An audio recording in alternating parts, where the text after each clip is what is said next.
شام یکشنبه در تالار ورزشی واشنگتن آرینا، دونالد ترامپ پرزیدنت منتخب امریکا به هزاران هوادار خود تاکید کرد که اجرای یکی از وعده‌های اساسی پیش از انتخاباتیش، محدودسازی مهاجرت به امریکا را از روز اول فعالیت یعنی 20 ینور آغاز خواهد کرد.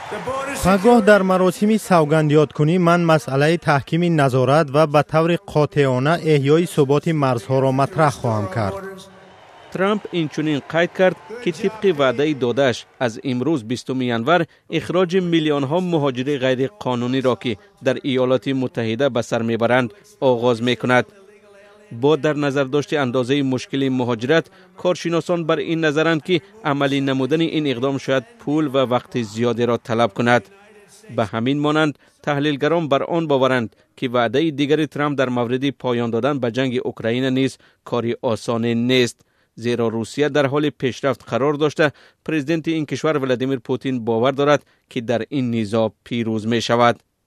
در ادامه پیام خود، پرزیدنت منتخب امریکا از حکومت طالبان در افغانستان طلب کرد که میلیاردها دلار تجهیزات حربی را به امریکا برگرداند. به گفته دونالد ترامپ، هنگام خروج نظامیان امریکا در ماه آگوست سال 2021 تجهیزات نظامی به مبلغ حداقل 7 میلیارد دلار در افغانستان مانده بود. بر پایه معلومات آژانس رشد بین المللی امریکا، در دوره حکمرانی طالبان این کشور به 24 میلیون اهالی نیازمند افغانستان به مبلغ بیش از 2 میلیارد دلار کمک بشری رسانده است. با وجود این، کشورهای غربی و سازمانهای بین المللی طالبان را برای پایمال نمودن حقوق انسان به خصوص حق زنان و دختران متهم می‌کنند. تا حال هیچ کشور و سازمان بین المللی حکومت طالبان را به طور رسمی اعتراف نکرده است. مردم امریکا به ما اعتماد کردند و ما در جواب به آنها اولین روز، اولین هفته و اولین 100 روز مؤثر و فوق‌العاده ریاست جمهوری در تاریخ امریکا را تقدیم می‌کنیم.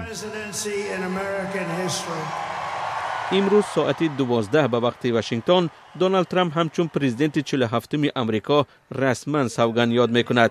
با در نظر داشت هوای سرد، بار اول در 40 سال اخیر مراسم سوگند یادکنی در داخل بنای کنگره برگزار می‌گردد.